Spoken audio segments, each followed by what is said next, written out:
All right. Welcome, everybody, to the Where is Your Red Dress evening. Over here. Oh, come on in. We're walking the red carpet. Oh, you all look so beautiful. Come on in. Say, but you don't have to worry. No, you don't have to take your shoes off. So how does it feel? Is this your first red carpet? Yes, it is my first red carpet. Woohoo! Yes. And how do you, oh my gosh. Welcome. Thank you. Is this your first red carpet? Absolutely. Wow, is this your, Yes. is this your first red carpet? Yes, Are you excited about Rita's new book? Woo, I'm excited about Rita's Red Book. Ooh. Another author in the house. I'm excited about Rita's book tonight. And we have Ruth on the red carpet this evening. Welcome, welcome. I love it. I love it. It's Oh, Roseanne Jones. Let's pick it up a bit, Roseanne. Oh, hi, there's Mary McDermott. I cannot believe it. I saw your last film. It was beautiful. It was wonderful. Hello, Maureen. I hear you're up for a Golden Globe. Yes, I'm very excited about it. There we go. Are you excited about the red carpet? Just remember, there's no eating or drinking on the red carpet world in here. Oh my gosh. I saw you at the Golden Globes. You were absolutely wonderful. Thank you, darling. There you go. How you doing, bud? It's good to have you here. Well, thank you. Here supporting woman empowerment. Women in power. Oh, speaking of women in power, here they are. Yes, even from the south side. Go on in. Go on in. Ha, ha, ha. Hi. Oh, very, very. I am sexy, I am sensual, and I am spiritual. All in one package. All right. She's just letting us know that she is sexy, spiritual, and sensual. I want what she's having. We want what she's having. All right. Are you sexy, sensual, and spiritual? Getting there, yes. Good. Speaking of spiritual and sensual, it's our wonderful Janet, another author in the house. Come on in. Welcome, welcome. And our guests from out of town are... Do you have to ask? I don't have to ask anything, except I'm so glad you're here. Yes. Yes. Did you enjoy the book, Gina? Am I doing well? No, I said, did you enjoy the book? Oh, I enjoyed the book. It was an eye-opener, wasn't it? Come on, come on. My favorite song, Getting to Know You. Well, welcome. Thank you. What is your name? Ruth True. Ruth Shrew's in the house. Give it up for Ruth. Go on in, Ruth. Oh, my God. Not Emma, the world traveler. Oh, my gosh. Welcome. Is this your first red carpet? Yes. How does it feel? It feels, like I'm shy. Now, I'm hosting tonight. Do you think that I'm one of the more sexier hosts you've had? Yes? If you do it, let's just hear a nice applause. Yes. No. Well, I didn't make me for you. In. Bob. Goodbye, Bob. Goodbye, Bob. Go on. Welcome, welcome, welcome. Hi. Tracy interviewed us on Wednesday on KKCR. Aloha. Do you know this gentleman? He's the man in red. Woo! Well, there's three of you. Well,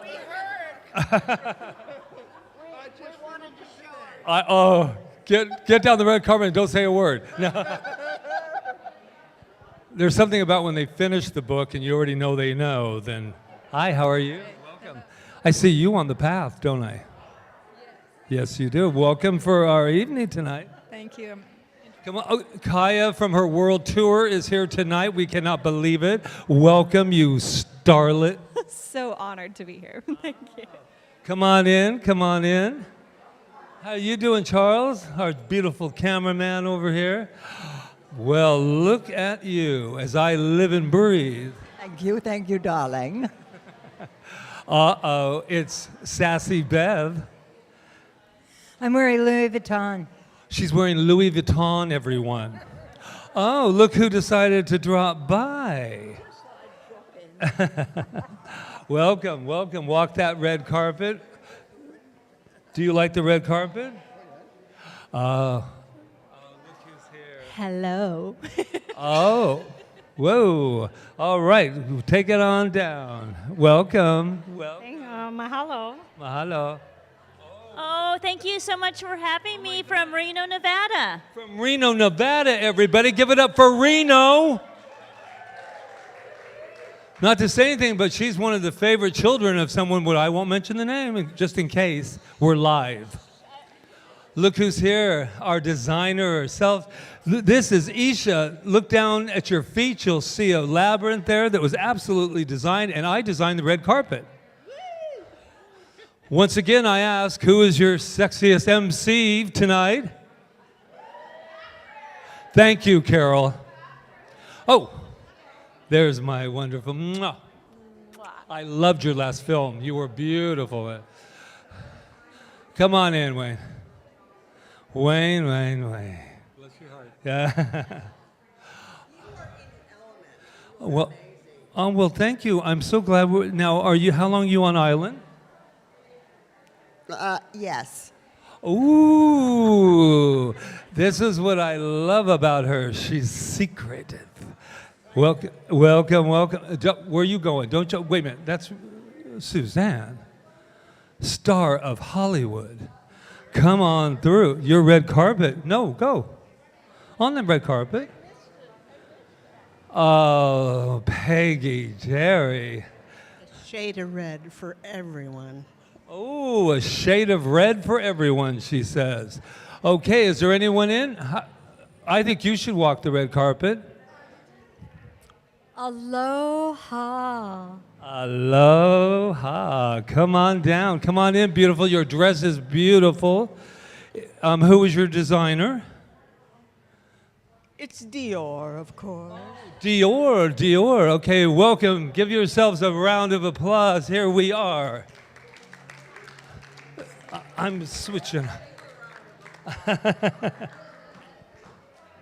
That was my first MC to the red carpet.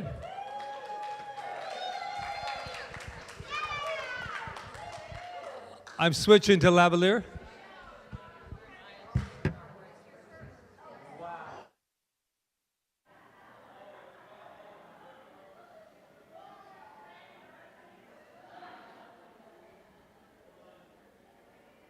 There we go. Yeah? Can you all hear me? Well, first of all, I want to say, What did he do with the microphone? Bob, are you upstaging me once again? It's okay. It's okay. Oh, you know, if I was in my old faith, I would be saying, Lord, Lord. That's right.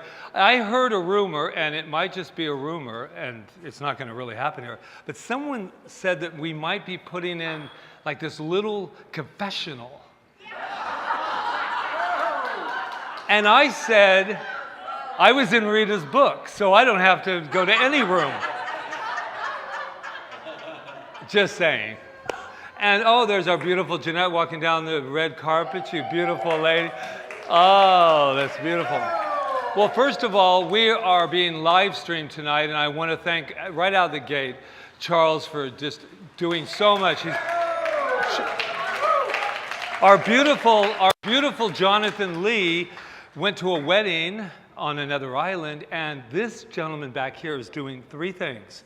He's doing videography, right? He's live streaming, he's doing sound, and he's watching this football game all at the same time. Now, who says men can't multitask? There you go. So first of all, I want to welcome everyone. First of all, I want to start out with just this important thing is that we have a lot of people that called in this week that were watching from Los Angeles because we have a lot of peeps there and we have family there and Ruth has family. We all have incredible. And so if you are online, if you have any power, we just want to say our hearts are with you. You are not alone. And there are no strangers at times like this.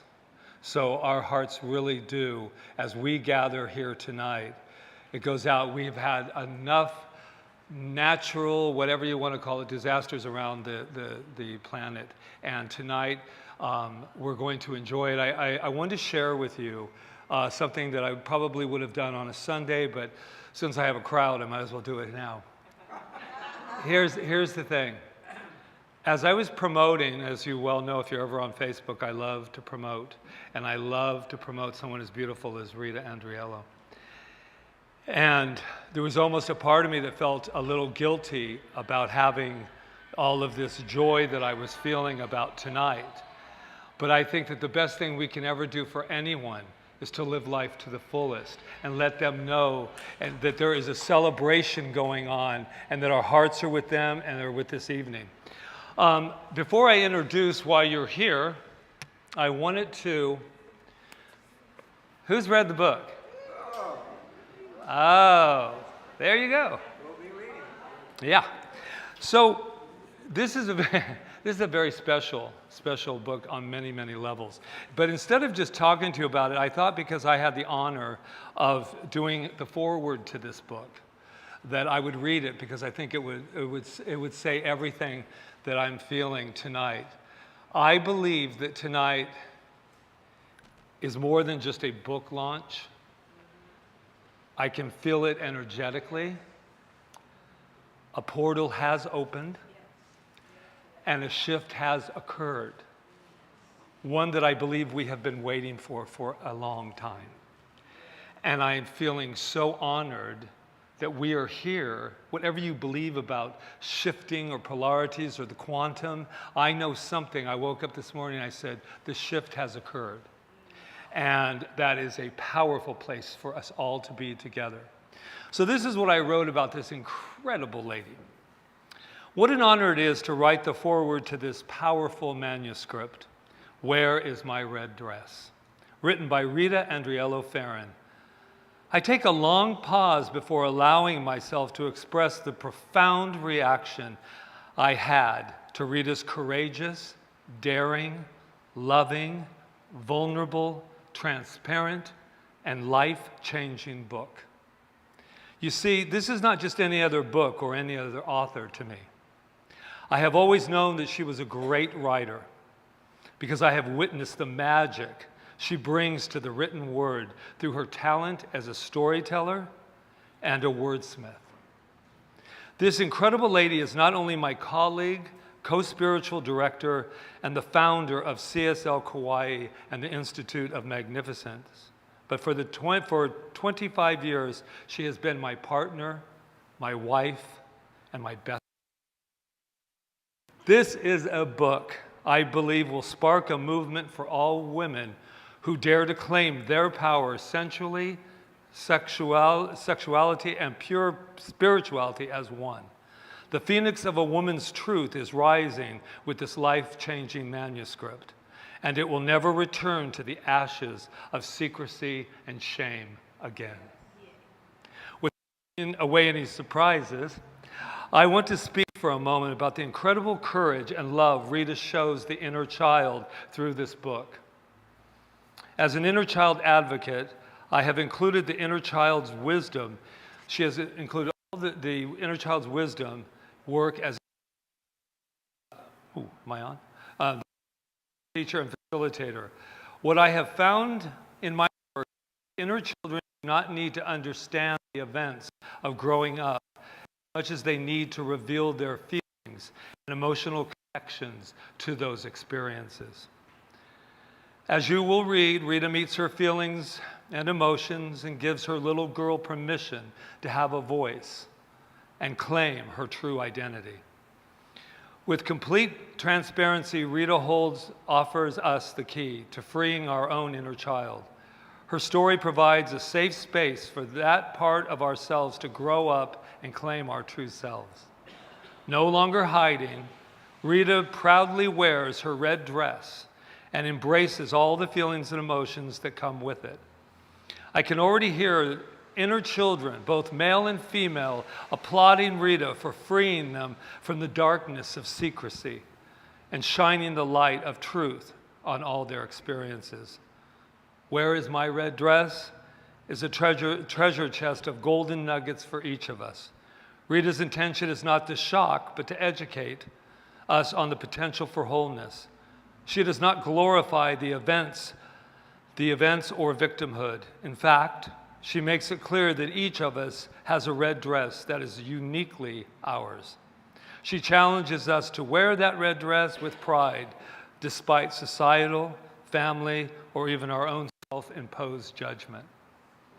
If a man is fortunate enough to find this book, and I know that some of you have, find this book in their hands, he might just become a better man after reading it. I know I'm filled with a deeper understanding of what it means to be a woman after reading Where Is My Red Dress. I feel educated about women and what they have experienced and endured simply because of their gender. I am also enlightened about how history has portrayed women and the roles they have been given by men and society. There's another gift I received from this book that I would like to share. I was not surprised or shocked by the events Rita shares because I know most of them about her. As you will soon find out, I am actually a part of her story. The gift that this book allowed me was to get to know this talented, gifted, courageous, and loving person in a whole new light. I have a brand new love affair with her. I am surprised at myself because I did not think that I could love her any more than I already did. Congratulations to Dr. Rita Andriello on this daring adventure that she shares with the world. What an honor it is to know you and to share my life with you.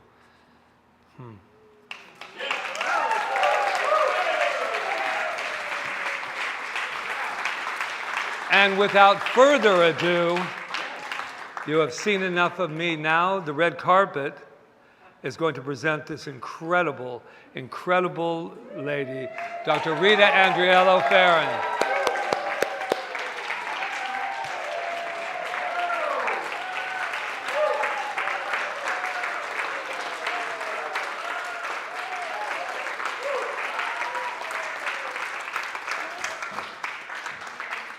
I'm not used to these heels. Before I turn her over to you, before she went on, because I know something about wearing dresses myself, and here's what I told her. I said, don't be like on our wedding day when the flower girl and the girl behind her had to hold her dress back because she was getting there really quick. I said, when you walk down that aisle, walk down. Show yourself. Be yourself. Everyone, Rita Andriello.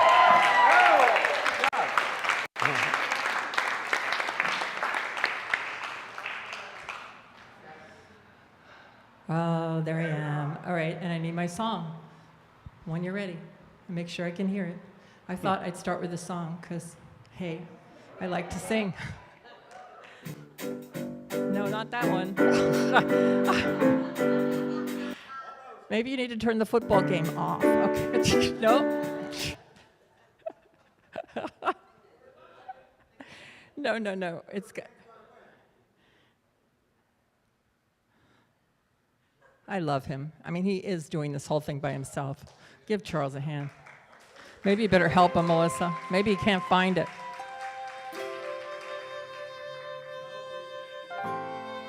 Turn it louder. Where am I? Where am I going? Is it somewhere that I want to go? And when I get there, is that where happy is? Or is it someplace I already know? Sometimes I feel like I cry with without a voice. Sometimes I feel like somebody chose my choice.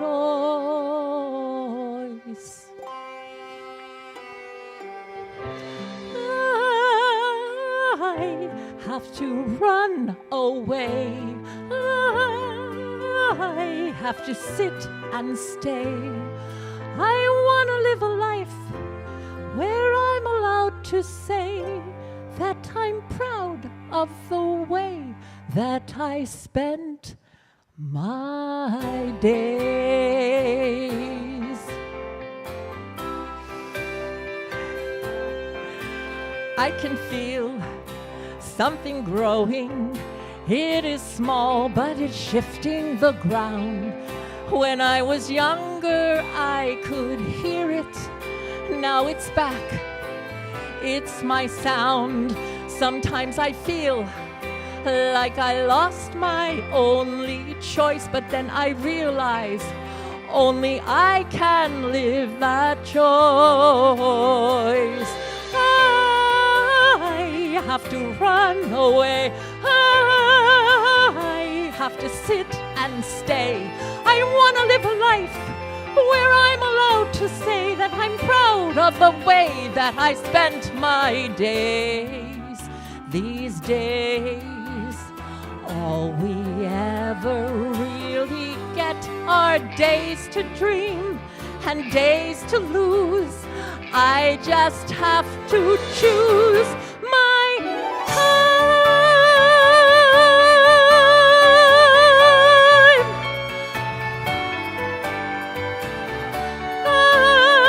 I have to run away. I have to stay. I want to live a life where I'm proud to say that I followed my joy. I followed my heart. I lived this one wild life. I ripped it apart. I pressed through the corners with no apologies.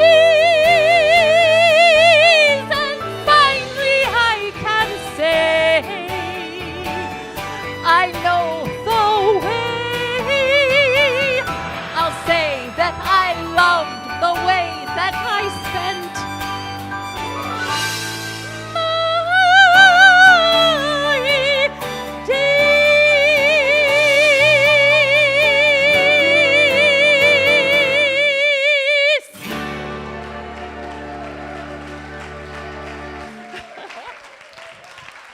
Thank you.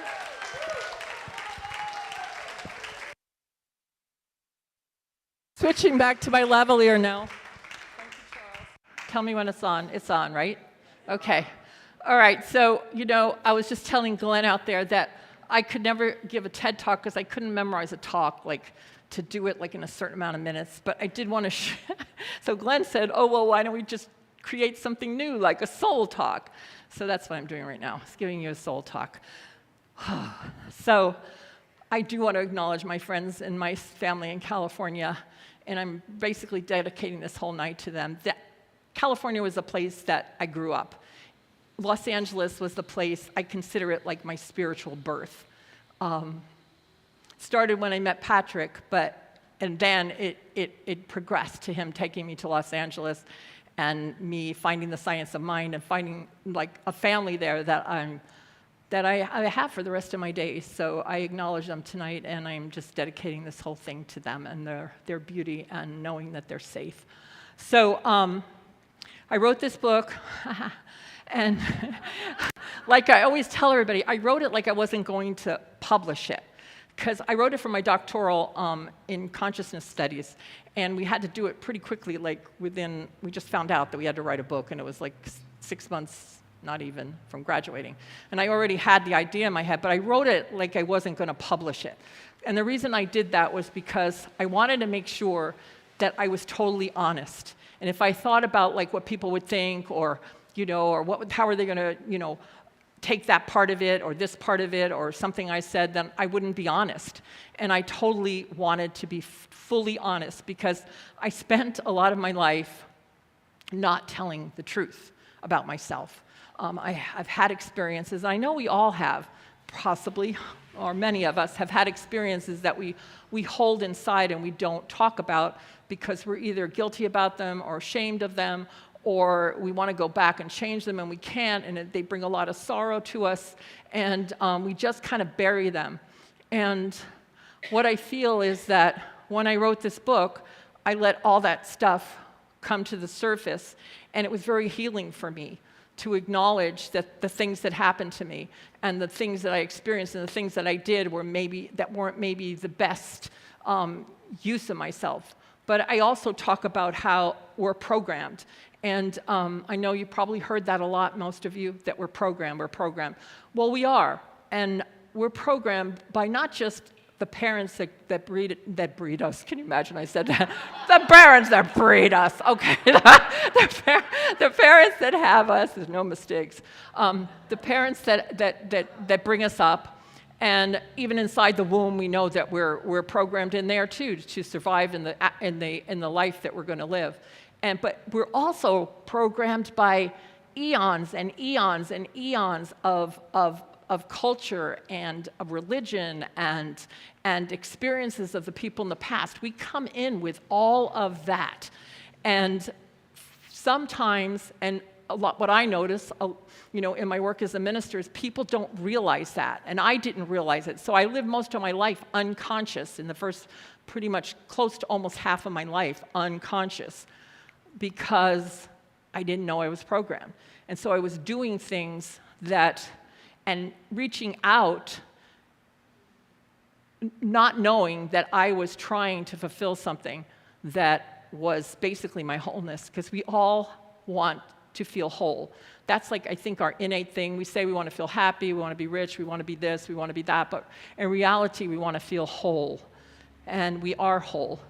And I think that when we uncover that, it's like the Buddha statue that they talk about that's all covered with moss and dirt and everything.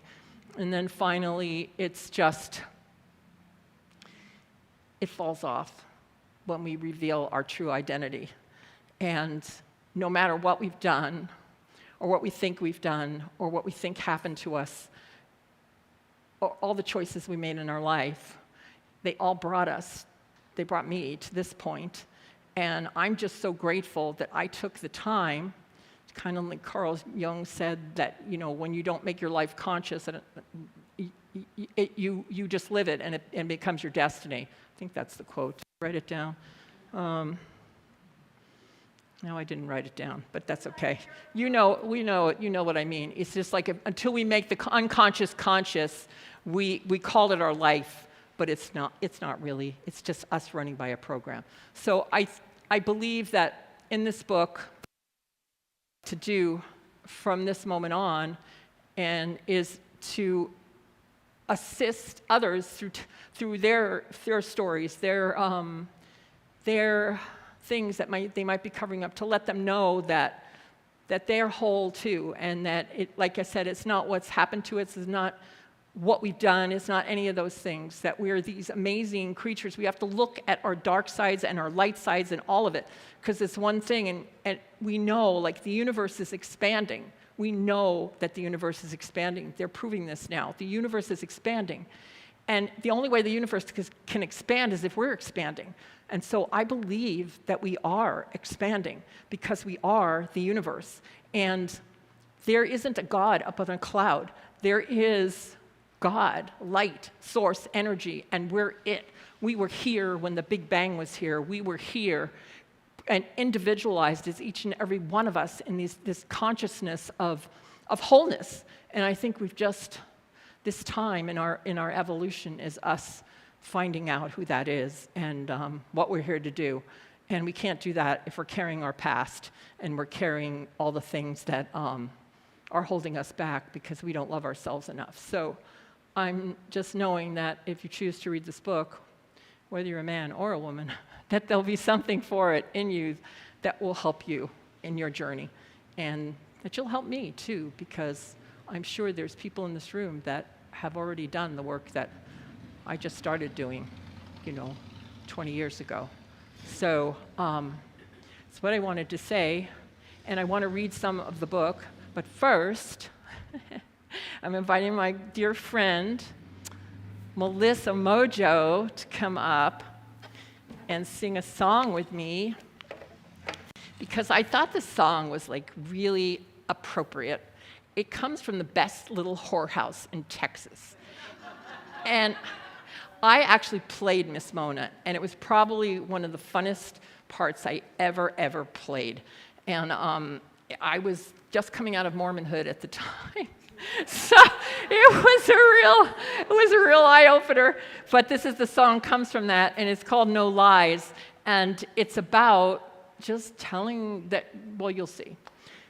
Yeah, you'll see. I'll tell you what it's about. It'll be what it's about to each one of you. So I guess I'm going to get my microphone back. Okay, Charles, Hello. before you turn it on, switch me back to this. Okay, and take this one off. Okay, we're going to be doing a little, musical mics.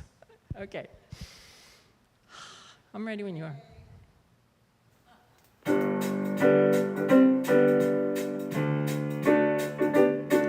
Were you fixin' to say a little something about how life don't seem too fair? Don't even start. Don't even start. Were you looking to get a little disappointed? Teardrop going there, don't make me laugh. Please don't touch my heart. Who said life was a roller coaster? Who said life was a sweet surprise? Who said life was a circus poster? Not me, not me. So ask me no questions, give me no answers, and I'll tell you no lies. Were you getting yourself a little moody? 'Cause some folks are downright mean, oh me, oh my. Ain't that a shame? Yeah. Were you starting to make a little speech about the troubles that you've seen? Please spare me that sad self-pity game. Who said life was a bowl of cherries? Who said life was peach ice cream? Who said life was a box of cherries? Not me, not me. So ask me no questions, give me no answers, and I'll sell you no dreams. Were you thinking that you were gonna maybe have to leave this lonely town, begin again, hit one more spot? Were you feeling a little like a baby who just got itself knocked down? You say you were. I say, well, so what? Who said life was a song for singing? Who said life was such a snap? Who said life was a bell for ringing? Not me, not me. So ask me no questions, give me no answers, and I'll hand you no crap. Who said life was a song for singing? Who said life was such a snap? Who said life was a bell for ringing? Not me, not me. So ask me no questions, give me no answers, and I'll hand you no crap.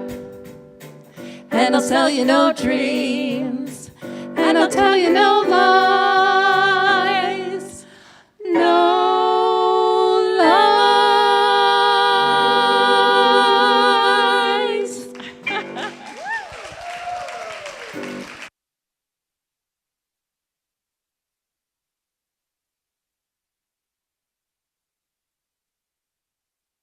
Here. All right, there I am. So, okay, so I want to read you some of the book, and then I'm going to let you ask questions. And don't ask any questions if you don't want to hear the truth. All right, but first I'll read some of the book after I get myself set here. Hold on. I need a guy or something or a woman to come up here and wait on me. No, no, I don't. All right, where's my book? Because I marked it all. Okay, oh, I need my glasses too. Might as well wear my glasses. Why struggle, right? Okay. So I'm just going to read you little sections. And if you've already read the book, then you've probably heard these before, but it won't hurt to hear them again. So I love the chapter on red, whether it's good or evil, because of this story. I was in my 30s and out with my mother, experiencing the world of clothing consignment shops in Palm Beach, Florida. The day was all about looking for elegant clothes for a dinner party we were all attending. Palm Beach consignment shops have very stylish clothes, barely used because some women wouldn't wear a formal dress more than once in public. They were at an affordable price to start on our journey. My father happened to tag along as the driver. I was strolling through the store and picked what I thought was a beautiful red dress, glittering with sequins. I proceeded to the dressing room to try it on. As I looked at myself in the mirror, I was sure this was the dress. It was absolutely gorgeous, and the colors suited my dark skin and my dark hair. I proudly walked out to show my mother and father my newly found treasure.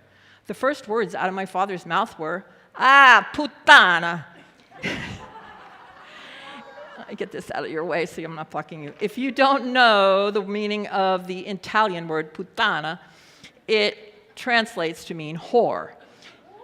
Yeah. He said it in half jokingly with a sarcastic sneer, but the message was clear. No daughter of mine will ever wear a red dress when she is out with me. Reverting back to my childhood, the shamed little girl in me slinked back into the dressing room to take the dress off and find something more acceptable and pleasing to the man who still had so much control over my feelings of self-worth. The contradiction in my father's remark was that on numerous occasions he told me how much he loved the color red. We even had a room in our house painted red. Why was it that a red dress on me brought such powerful disdain from his lips? When spoken by such an authoritative figure as my father was to me, that word and the subtext behind it was felt deeply in my psyche. His careless comment triggered the many things he had criticized me about before that day in the dress shop. I thought I'd outgrown those criticisms and was an independent woman in my 30s, but obviously I was not. The unhealed little girl in me was still very present. I'm sure if I asked my father about that day, he might barely remember it. However, for me, that quick reactive remark flamed my unhealed shame regarding my sexuality and feelings of being a bad girl. Was I a whore? At times, I might have acted like one, as you will discover while reading this book. That's all I'm going to read about that. So, it goes on. So, yeah. What can I say? Audrey Hepburn said there's a shade of red for every woman, and I believe that's true. Okay.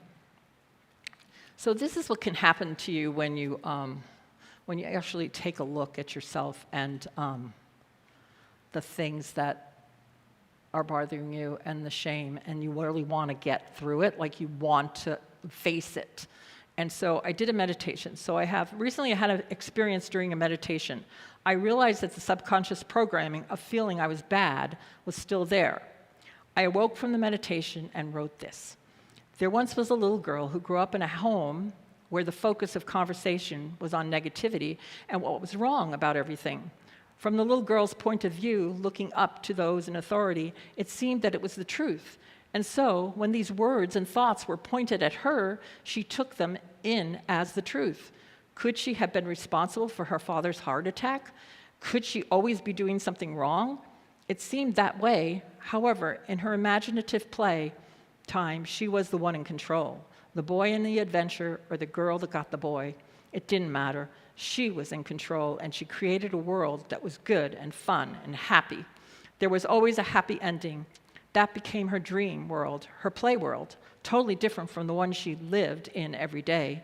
She might have been called a dreamer, but her dreams were real in those moments. It was hard to keep up the dream when the other world seemed so real, yet she persevered in dreaming in order to have fun, to create the end of the story the way she wanted it to be, until one day it became her reality.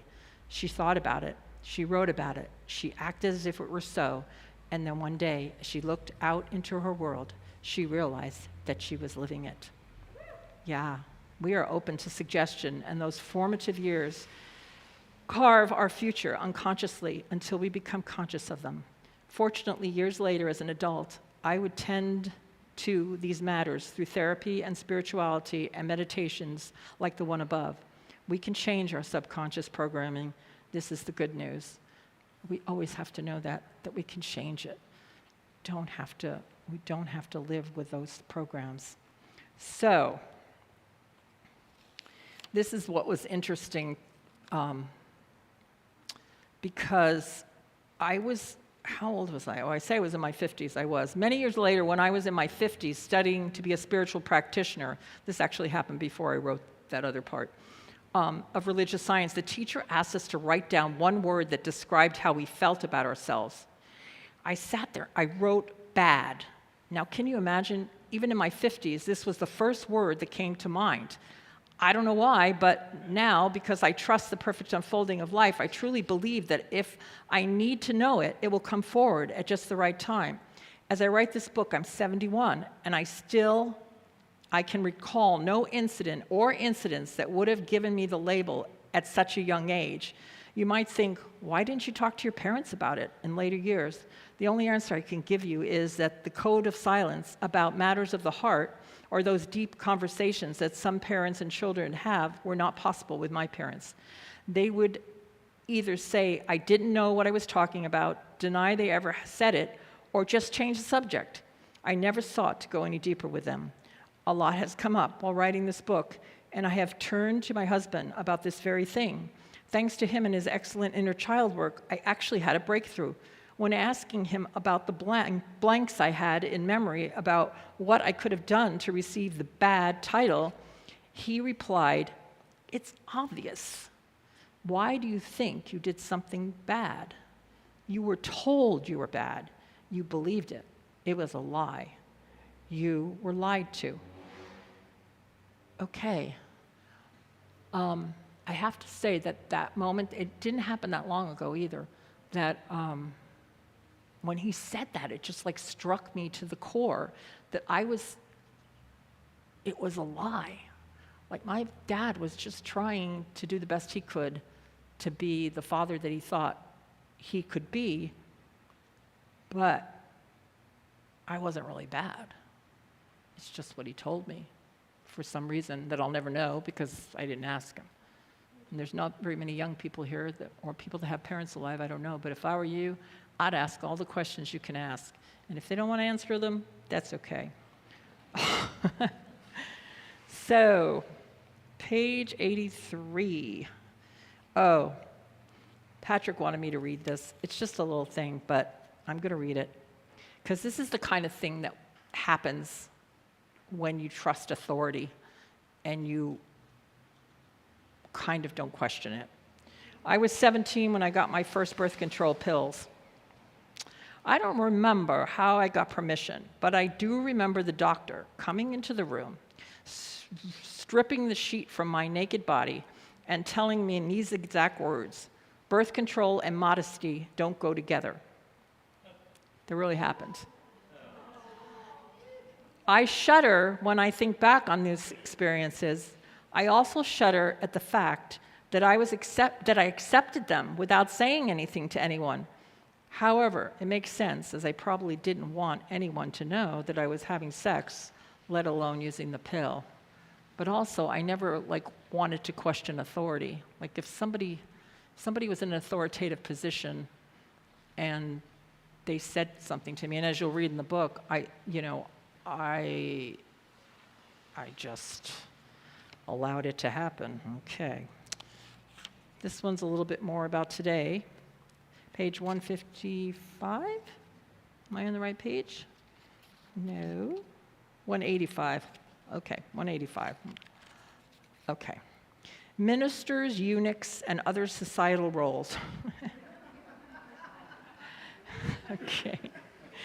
We left for Kauai in 2013, and here we were 11 years later, after having thrived spiritually, emotionally, and mentally through many physical and financial challenges. Our philosophy of the science of mind keeps us solidly planted in principle. This book's content is not about ministry in general or our ministry of founding and running a spiritual center. These memoirs are in another book called You Had No Idea, and neither did we. I will only write about ministry regarding, I know it's the name of a book. I will only write about ministry regarding how it applies to my red dress. So I titled this chapter, Ministers, Eunuchs, and other societal roles to summarize the feelings I sometimes pick up surrounding ministry and sexuality. I know that a eunuch is a male who has been castrated, but I wonder if a woman can become a eunuch, metaphorically speaking, when they are ostracized for appearing sexy or flirtatious. It is not a physical castration, but instead a mental and emotional one. I think there is something to examine here. While writing this book, I received a call from one of my mainland friends concerning a talk I had given. "Oh, I love the way you were dressed today," she said. "You look just like a minister." She meant it as she meant it as a compliment, and I was not surprised by her remark. There is a dress code for ministry. It's a silent one. It's not written anywhere, but if you look at the pictures of different female ministers, you will see they all dress similarly. Suits, high necks, dresses, pantsuits, shoulders draped with shawls, etc. The silent dress code is not only for ministers. The silent dress code is not only for ministers. I believe it stems from a broader view on what is appropriate dress for women and the consequences she might suffer based on what she is wearing. I have heat behind this one. In an article in Psychology Today entitled, "Was She Asking for It?" Wendy L. Patrick, PhD, career trial attorney, behavioral analysis, author of Red Flags and co-author of Reading People, wrote, "Decades ago," I'm not going to read all these names, "so-and-so investigated public attitudes related to victim attire. Participants were shown slides featuring a female model wearing clothes that were either sexy or unsexy, then asked questions about whether the model might be raped or robbed. Participants believed that the model wearing sexy clothes was more likely to be robbed or raped, provoke an attack, and be responsible for her victimization. Participants also viewed the assailant as less accountable if the woman was assaulted while wearing sexy clothes rather than sexually conservative clothing." Come on, guys. You gotta be kidding, right? But it's true, or I wouldn't be reading it. And us that are women, you know what we're talking about, and you guys that love women, please know what we're talking about, because just because we have a low-cut dress on or a tight dress, or we want to feel sensual and sexy, doesn't mean we want to be raped or that we're open for it. And one of my grandchildren had a pair of shorts on, and a little boy called her a whore because her shorts were short. This is today. So what I'm saying is there's still men, mothers, women out there that are raising their children to think those things. But I know better because I know there's also women and mothers out there and fathers too that are not doing that. So, but we as nurturers, because we are all nurturers, and we all have contact with young people and stuff, is we can help them, we can teach them, we can talk to them, we can leave ourselves open when they tell us something that maybe seems shocking to us, maybe because of our generation or whatever. We can open up and try to understand and try to help them to feel good about themselves. So anyway, that's that. And then, as I write this book, I am telling secrets I have kept for much of my life. Some of these secrets, like the one that concerned my older man, and if you read the book, you'll know what I'm talking about, have been kept for over 50 years. When I first encountered that relationship at age 14, the first thing he told me was, "Don't tell anyone." The reason I was given was that they won't understand. Of course, now I know that if I had told that secret, it would have brought serious consequences to him. I felt his trust and I reveled in the secret. I never thought of telling it to my parents or any elders in my life. However, secrets are not meant to be kept. Oh, I found a typo. However, secrets are not meant... I won't say anything. See, it happens in every book. However, secrets are not meant to be kept, and I long to let it out. As a love-crazed teenager, I told one of my close friends. She thought it was exciting and romantic. We even had a nickname for him so that we could talk about him when others were around. I disclosed the secret to my nun at my school during the sex education class. Okay, just remember, this is 1966 or 7 or someplace around there. Might even be earlier than that. I don't remember why I told her or trying to stop. I don't remember why I told her or her trying to stop me or do anything about it at all. I only recall that she told me I shouldn't be having sex before marriage, and she warned me about possible pregnancy. Maybe things were looked at differently in the 1960s. Think of the Me Too movement now and how many years it took for these women and men to come forward with their secrets. We certainly held those secrets at our own expense. And I have felt some trepidation in telling my story in this book, even though I have done my best to either protect the characters by changing the names or circumstances or by offering a positive understanding of the situation. Even now, I'm holding back on publishing. What will people think of me? Will they think of me differently now that they know my past? I've titled this chapter, Keeping Secrets at My Own Expense, because I think that when we keep secrets, we hold a part of ourselves hostage. That part of us remains in prison behind the bars of shame, self-loathing, and self-judgment. My feeling is that I must release myself from my self-made prison through the telling of this story. My hope is that those reading it who might be going through a similar experience or feeling guilty or shame over their past might seek assistance in processing their own story. I hope that they might finally be freed from their self-made prison. I really think it's important for us to tell our stories to each other, not to complain, but to help process ourselves and each other into healing. I have done my best to tell my story with that in mind. So, yeah.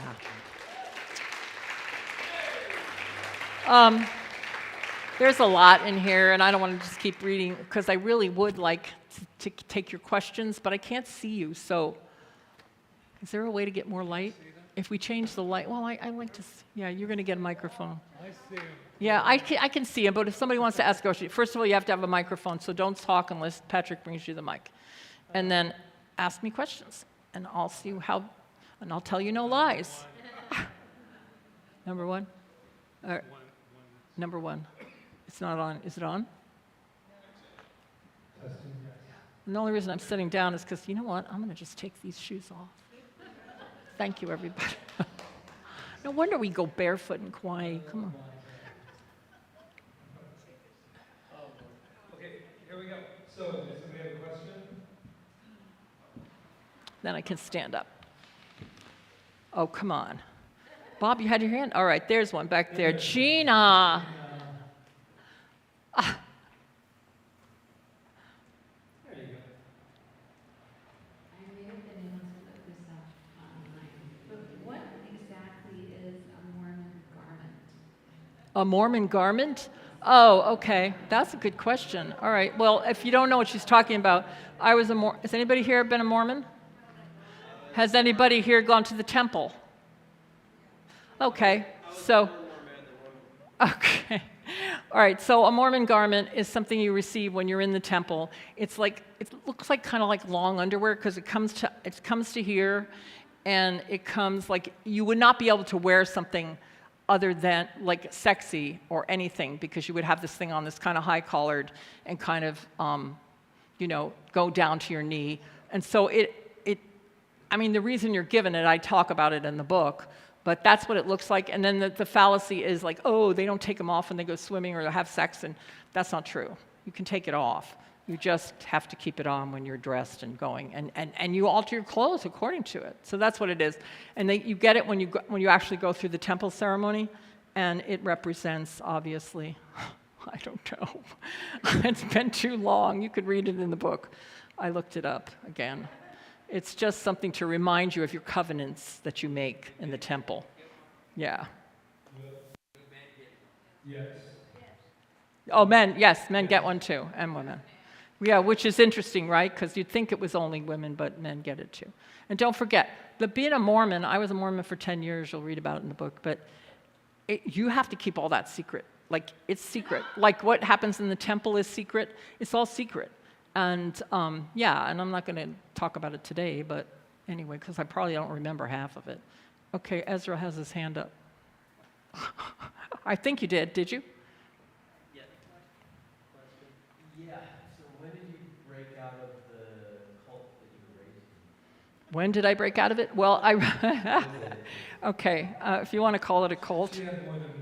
Well, the interesting thing, I was brought up Catholic, and I was a really good little Catholic girl when I wanted to be a nun. I mean, I even have that picture of myself dressed like a nun, and I also wanted to be a priest because that you got to do all the fun things if you were a priest, right? So I was 16 years old actually, and I was on a retreat, a Catholic retreat. I don't remember what it was. It was a retreat. I remember that, and there was time to go to confession, and I was sitting on a hill, and I was praying because I didn't really want to go to confession, and then because I just, you go to confession and you basically make up your sins. At least that's what I did. Like you go, oh, I did this 5 times. I mean, you don't remember all the things you did.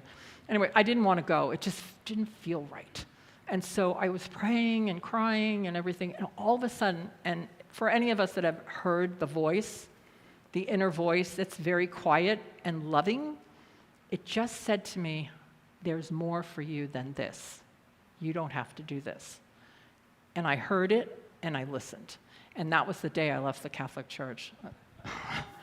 That was the day I left. I was still in school, in Catholic school, but that was the day that I said, I can't do this anymore. I mean, I had to finish my education, obviously. My parents weren't going to take me out of Catholic high school, but... So Rita, yeah. I think that he might have also been meaning Mormon cult. I mean, I thought he said the first cult. I think you might have meant Mormon. Oh, the Mormon cult? That's an interesting I'm the one that threw in Catholicism. Oh, thank you. All right, I'm sorry. I didn't know that's what you meant. Very... Whoa! Careful, I can't have you. When I was a little kid, I used to go, oh, I should never say anything about the Catholic anything. That was your mother pushing you over. Anyway, it's very interesting how you left the Mormon. Oh, the Mormon church is a whole different thing. I'll make it quick because it is in the book. Basically, I was starting to feel suffocated. Like I was wanting, don't forget, I came from this cosmopolitan kind of European background, and I took on this Mormonhood. And that's another story because it all had to do with the past life, and I'm not going to go into that now. But one day, I literally ran out of the church with my 3 kids, and I just couldn't go back. And my ex-husband and I knelt down on the floor because I still believed outside God and Father in heaven and all of that, and I prayed. And the Bible opened up to this passage that said, you will find, don't look for God in the temple. Don't look for him here. Satan sits in the very temple. It was this long, I talk about it in the book, long quote. And I went, oh my God, Satan sits in the temple. Well, Satan did sit in the temple because the last part of the ceremony is Satan telling you, don't break the vows that you're going to make in this temple because you'll be in Satan's power for the rest of your life. So that was the day I went straight to a typewriter with my ex-husband, and I said, please remove my name and the names of my children and the names of everyone out of the records of the church because we're leaving. And so we went from full tithing, paying Mormons to gone. And the rest is history. But I don't like to talk bad about other religions because everybody's got their thing, and there was a lot of good things in the Mormon religion that attracted me to it because I was young. I was like 22, and I had nobody. I was with this man, and I had a baby, and I was living in Farmington, New Mexico, and I didn't know anybody, and it was like an instant family for me, an instant family. And anyway, that's it. Thank you. And yeah. I have to be careful what I say. No, I just kidding. Hey. Hi, Kauai. Read the book. I'm just imagining, Rita, all of the people out there who feel called to come out in different ways. And I'm imagining this might have felt like that to you in some ways. And I'm curious, where you stand as you stand now, kind of on the other side of that. How are you feeling, and what might you say to people who are just feeling some secret that they want to set free, or some part of themselves that they want to express? I would tell anyone that wants to let go of something they've been holding in to get a good friend or a therapist or a spiritual counselor or somebody and start to unveil it and to look into it, not just to tell the secret or to tell the story, but to find out, like the experience I had when I was 14, it took me till 50 years old to realize that it was abuse. I didn't think of it as that. But I knew it was a secret. I mean, it took me till 50 years old to somebody tell me, you were abused. So I would say that it has to be safe for the person to do that, to tell the secret. But I encourage people to find somebody, find something, somebody, group, whatever, and start working through it and seeing. So I don't think we tell the secrets to hurt anybody else. We tell them because we're hurting ourselves by keeping them, I feel, at least for me. The secrets that I've kept, now that I've done this, including, the secret of how I met Patrick, that was a secret for a long time. And when I was able to free that and tell people, it was like, oh my God. It was crazy. I kind of went off the deep end with it, but I'm not going to talk about that, telling everybody, oh, guess what? No, and not everybody understands. So, get some help. Get somebody you can talk to. Work through it. Does that answer your question? Yeah. How am I feeling? How do you feel since you threw me under the bus? Well, no, you know what? It's horrible. I mean, I'm always a very authentic person, and you always think that, well, you don't need to tell everybody everything, and that's true to a certain extent, but there's certain important points in your life that by telling your story, you can help others. So I feel good about what I did. At first, it was scary, though. It was really scary because I didn't know what people were going to think of me, and I'm a people pleaser kind of person anyway, and I have to get over that all the time, and realize. But I knew that I couldn't keep the secrets anymore. So I would say I feel good. I feel actually free. I would use the word free. Yeah, because we don't tell our stories to just tell them. That's a different thing. I told lots of stories over and over and over again, but I wasn't really listening to the story. I was just telling the story, and for what? To get somebody's attention or whatever. But when you want to work through it and find out everything, I dissected my life, because I became a practitioner in this science, that's when I first started dissecting my life, and it was definitely worth it, totally. Yeah. I feel good. I mean, I feel good standing in front of you guys and telling you, now you know who I am, so it's not like I have to hide it anymore. And you're either going to like me or you're going to go, I don't think so. And that's okay, too, because I'm not telling anybody how to live their life. Yes, Chia, I think. Chia, who looks, okay. Oh, Vigil. So, when you were given this assignment to write this book, did it come to you all at once, or did you discover it as you went along, and were you surprised at anything along the way? Well, it was kind of organic, the way it happened.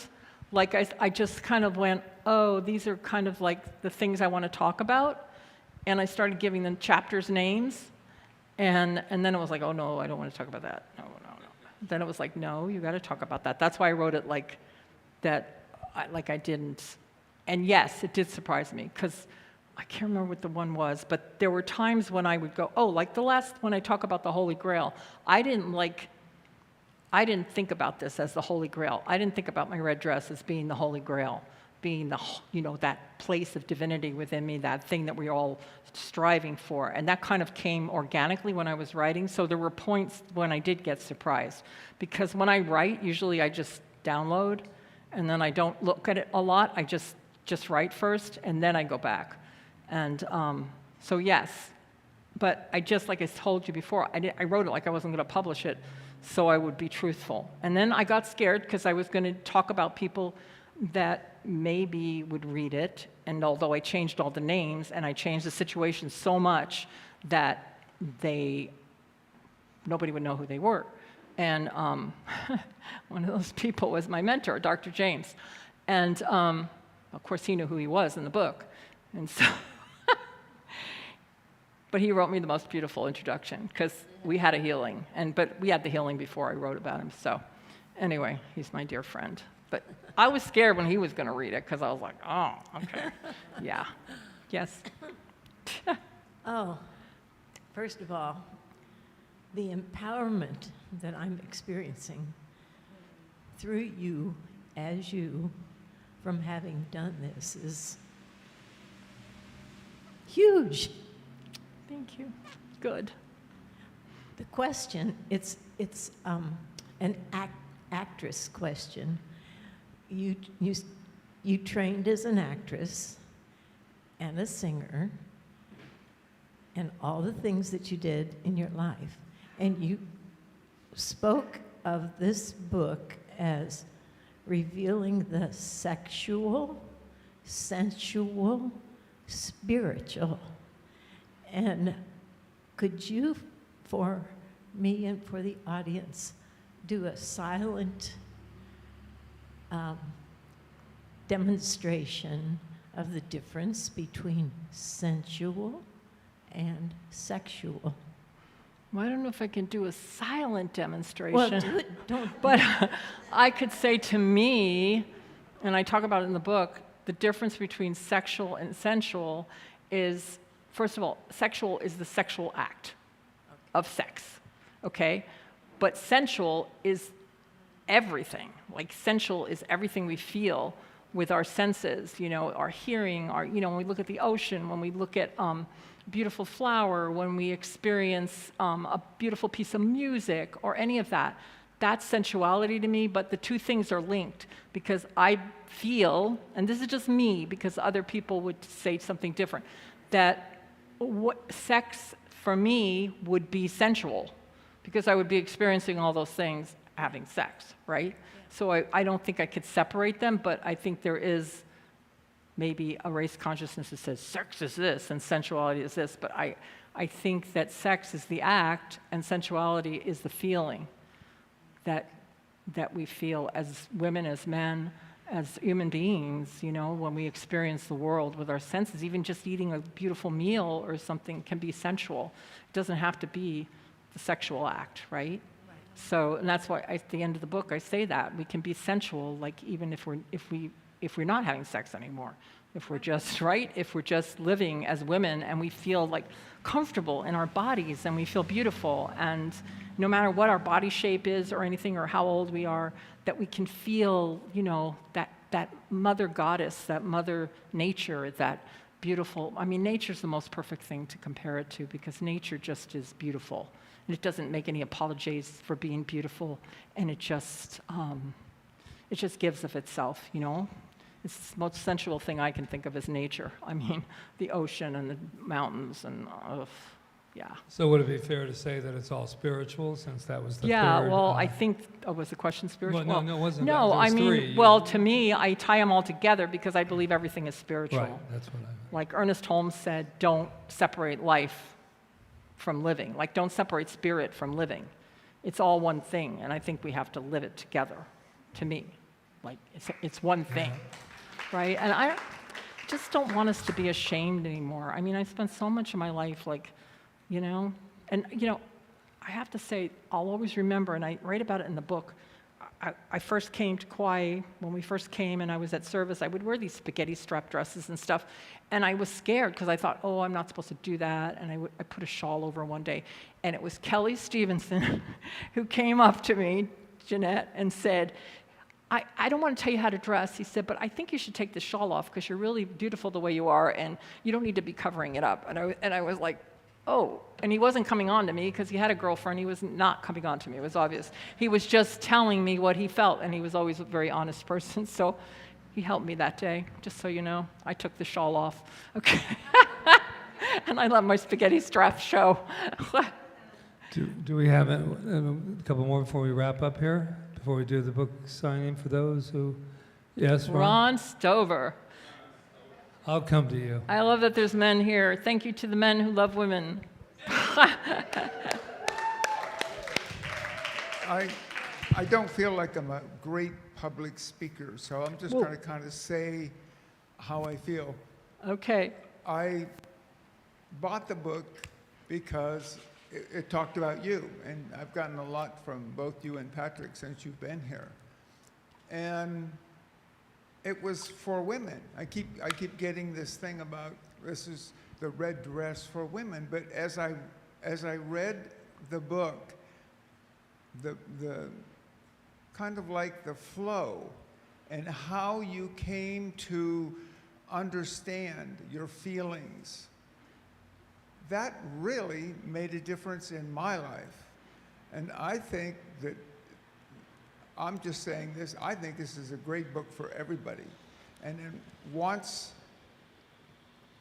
I don't know how to say it, maybe just, it's helped me discover the basis of some of the programs that seem to be running me. And it's like a roadmap. And it's been really powerful. And I wanted to let people know that it's not just for girls. As a matter of fact, he bought 3 of them for his daughters. God, you know, when I went back and looked at some of the stuff that any of us that grew up in the 60s, oh my God, I looked at that song, Itsy Bitsy Teeny Weeny Yellow Polka Dot Bikini. Go look at it, because you will not even believe what they do in that song. Oh my God. I'm not even going to tell you. The video it's is- like is there was, beyond anything I've there's seen. something about like the way we were brought up in those days to think about who we were as women and stuff. It's just, wow.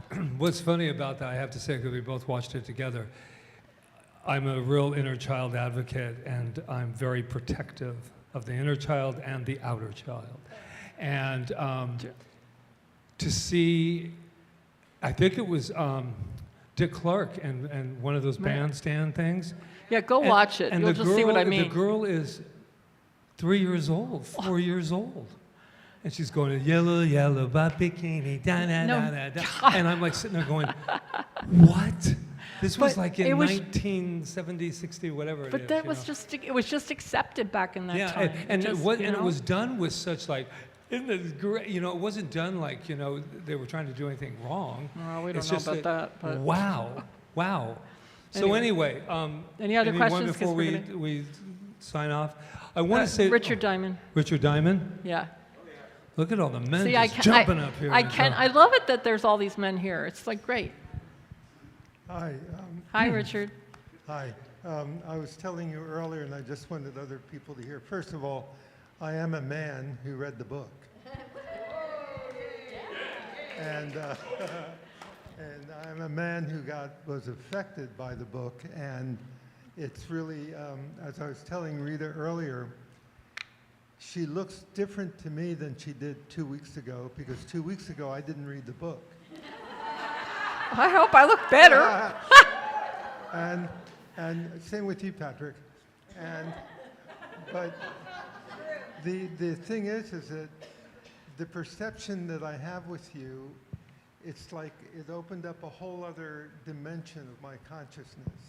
Okay, So good. it's like it opened up a reality that I had not been in touch with before, and when it opened up that up with you, it opened it up in me. Yeah. So that's what's possible when you read the book. So I'm just Oh, saying that. thank you, Richard.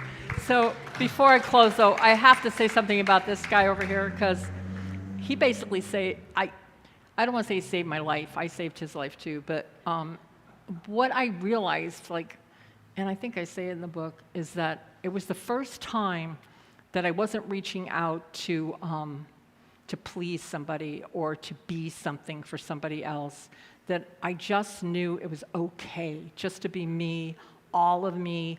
I didn't have to, like, you know, please or be sexual, you know, goddess or something. I could just be Rita, and I could be real, and I'll always appreciate him for that, forever and ever. Not more than appreciate. And yeah, there's more, but I don't. I just want to say, since this, you guys will probably go and read this, and those of you that have, one of the things for me, because she does bring me up in our meeting of how we met one another and our experience,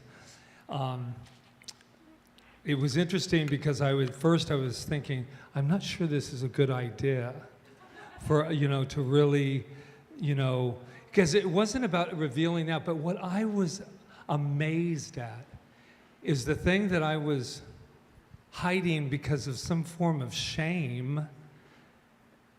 I turned it back to me and said, well, shame on you. Because you should be proud of every relationship you've been in, whether it's been with a man, a woman. You should be proud if it was an honestly genuine relationship. And, you know, and so that's, I mean, when you read the book, you'll understand. But I have to say, we would wake up a few nights before this was going out with a little bit of, you know, like tonight it was great because people came up and they go, we finished the book. So that's the whole book? Yep. And one of the nicest things, you and Rita are constantly surprising us. And so I think it goes beyond just telling the truth, but the things that we think we're ashamed of, and that we should never.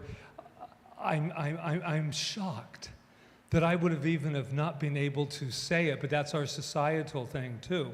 Because Rita and I have had a very, very, very special relationship, and I'm so proud of her, and I'm her advocate too, and she's mine, and we make sure that we always change. And we've been through some very scary things, and running the center for going on 12 years, I think we've done a really damn good job of it. And I just want you to know that we don't always feel that way as people, do we? We wake up sometimes and go, oh, not enough, you could have done more, you could have done. But now I'm looking at her, and I'm laughing because she thinks that the one story she tells, you know, about her mentor, the mentor one's really light in the whole book. But I mean, and now she even took a risk, I'm gonna say this, with her family. Her children. Her children are going to read this. And even though they're very liberal, and they're like, I don't care what she writes about as long as it's not me. And I'm thinking, I'm not sure you're going to feel that way exactly when she goes. So I am proud of her. For those who asked tonight, she did ask permission before putting me in this book. And I said yes. And so tonight is a beautiful coming out for us all. Yeah. Give it up for Rita. Rita Andriello. And yeah, thank you. And to go back, just one last thing. My children know all these stories. Oh yeah, they know the them. stories, but you know, there's a sea. Have you ever been to it, of denial? Yeah, it's an interesting thing. So she's going to sign the book. The books are for sale back there. Some of you have them. If you haven't gotten them signed. Thank and now, you. Oh yes, thank you, Charles. Now we're going to say, yeah, great. So the people that have been watching online. Thank you for watching. We We love are you. so proud of you, and I know a lot of you are from California. We send our love to you. We're going to send an incredible rain shower of love for Los Angeles and all of the surrounding, and love will show itself through. Yeah. So Thank we'll put her you. up here. You wanna move Angela it? will be back there, or Peggy if you need to. Oh, Peggy will be back there Patrick, if you can need you help to. me move it too? Oh. Yes. Oh, thank you. I'll do it. All right, everyone. Let's just take a deep breath. Take another deep breath. So right here, right now, I just take this moment to go within, to bless all of us, to bless all our stories, all of our life, knowing that right in the very heart of us is that perfect embodiment of spirit, of love, of life, of source energy, and that we are evolving, we are growing, we are expanding, we are telling our stories with love, telling them to ourselves and letting ourselves know that all is well, all is well, all is well, and we are free. We are free to be all that we can be, to be those beautiful creative beings that we are.